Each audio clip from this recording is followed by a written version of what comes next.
I've been getting a lot of emails about Yang, especially since he did the Joe Rogan podcast about 6 months ago, and he said a lot of things that certain people find appealing. So I've been asked to comment on him, and I've seen other, notes about Andy Yang, and I wanted to talk about him because number one, he is rising in the polls. He's now in sixth place among the Democratic candidates. He's polling at about 3%. And that puts him ahead of, established politicians like, Cory Booker or Beto O'Rourke, Amy Klobuchar. So he's gaining in popularity. And I think the trend is going to continue. The next Democratic debate is coming up in about a week and a half or so. And they're no longer going to have two debates. They've narrowed it down to just 10 candidates, and Andy Yang is one of those 10. And I think as there are fewer candidates in the race, I think Yang is going to get more and more attention from the media, and I think he's going to rise in the polls. A guy like Andy Yang, a younger guy, and clearly a smart guy. I had not watched his appearance on the Joe Rogan Experience until just yesterday. I decided to watch it. And that's also kind of the motivation for doing this podcast. Once I heard him talk about his ideas, and then I spent a lot of time on his website looking at some of the things that he didn't actually discuss during the 2 hours with Joe Rogan. But, one thing is certainly clear to me. He's a smart guy. He's a very intelligent man. Clearly, if gave an IQ test to all of the Democratic candidates, Yang would win. He clearly is smarter than anybody else in the race.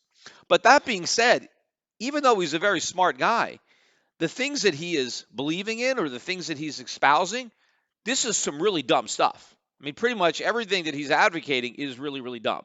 So you got somebody very smart advocating a lot of dumb stuff. And the problem is, if a guy as smart as Yang can believe all this dumb stuff, then imagine the average voter who's nowhere near right as smart as Yang.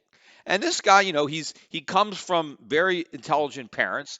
His parents met at UC Berkeley, right, my alma mater.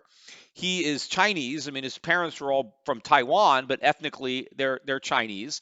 And I think that gives him a little bit of an appeal, right? He's a minority, especially relative to Trump, who's, so anti-China. It would be interesting if his opponent in the presidential race was in fact Chinese. Right? And I don't know if he's going to win the whole thing. I mean, I think he'll be around because I think he's getting a lot of support. I mean, they call him the Yang Gang, right? And he's very popular online. He's popular with young people. He's kind of pushing all the right buttons, and he's becoming kind of a cultish figure. And I think because of that, he's going to have staying power. I think a lot of other candidates may be dropping out, but he's probably still going to have a path to stay in this race, and we'll see what happens. I mean, even if he doesn't win the nomination, he could end up being the pick for vice president.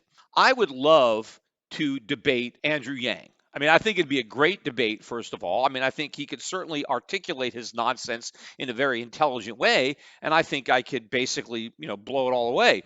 I mean, when he was on with Joe Rogan, I mean, Joe Rogan basically ate it all up. Joe didn't really challenge what he was saying. In fact, by the end of the podcast, he was pretty much endorsing his candidacy.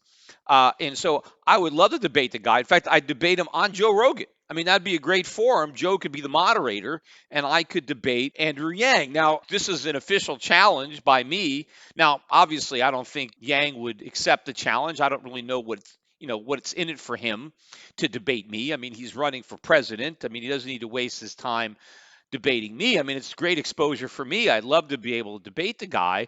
But in theory, if he really believes in this nonsense, he should welcome the opportunity to basically be challenged by somebody who could be a worthy adversary of his agenda, right? Just let him defend it from somebody who really is going to criticize it. And, of course, if he's so confident that he's right, I've got a decent following.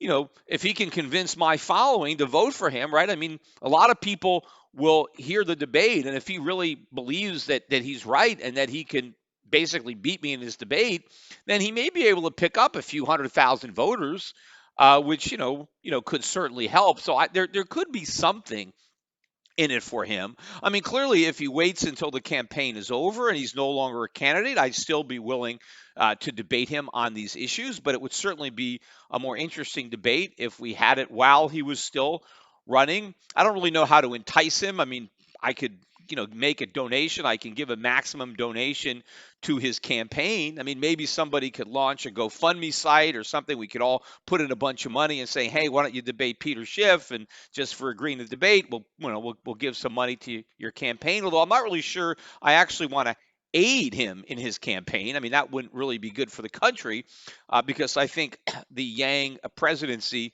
would be a disaster. But maybe just having the debate between me and Yang may be worth it to shine enough light on all this nonsense that he's selling, because basically it's all a bunch of socialism. As he comes across as a very sincere guy. I mean, that's one of the things that I think people liked about Bernie Sanders was that he seemed sincere, at least at the time.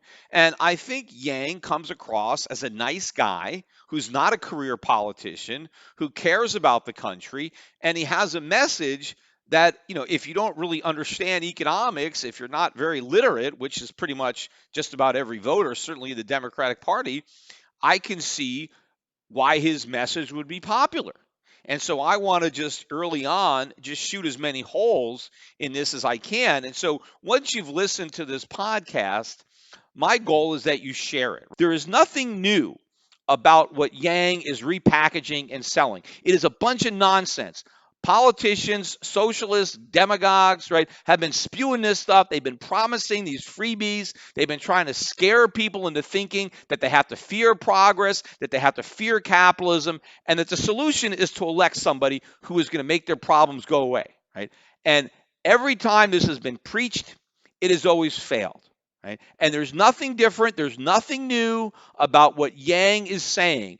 The only thing that's different is the messenger, right? He's a new guy. He's Asian. He's got a nice way of speaking. He's a likable guy. He seems to be a sincere guy, and that is unfortunately what makes him all the more dangerous and all the more scary. Because when people who you like, right, when they have this type of belief, and when they have this type of message, that makes them a lot scarier. They can do a lot more damage than if people didn't like him and so they dismissed him. It's the fact that he is likable and that his snake oil, is more saleable. And you have a gullible population who is just likely to swallow it, especially if this economy is in a bad recession, or even if we're not in a recession, even if we've just got the same type of slow growth that we had under Obama that so frustrated voters that they turned to Trump. Those same voters are going to turn to something that's even more nonsense than they did before. This socialism dressed up as a freedom dividend, right? And the messenger is a likable guy, right? This makes the message all the more dangerous, which is what I said from the beginning of this podcast. It's important that you not only listen to this podcast, but that you share it. You try to circulate it, on social media, get more and more of your friends to listen to it so that we can debunk once and for all what Yang is saying. And again, if you want to try to build up an online campaign to have Peter Schiff debate Andrew Yang, I mean, I am ready to go.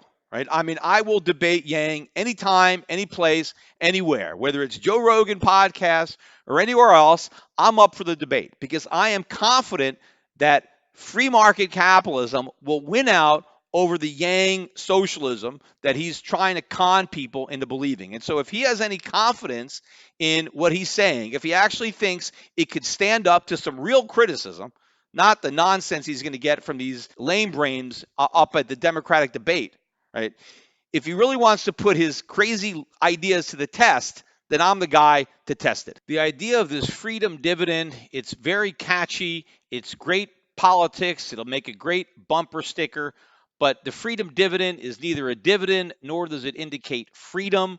It's not a dividend. As I said, dividend is something that is paid by a company, right? This is being paid by the taxpayer, and it can't be free because the taxpayer has to pay for it.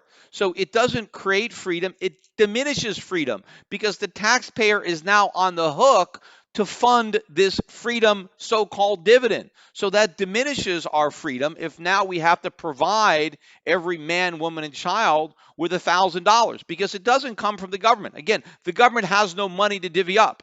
The government only has what it confiscates from somebody else. So we are being obligated to give people, each taxpayer is obligated to give another taxpayer $12,000 a year. And again, it's not a gift if it's being forcibly extracted.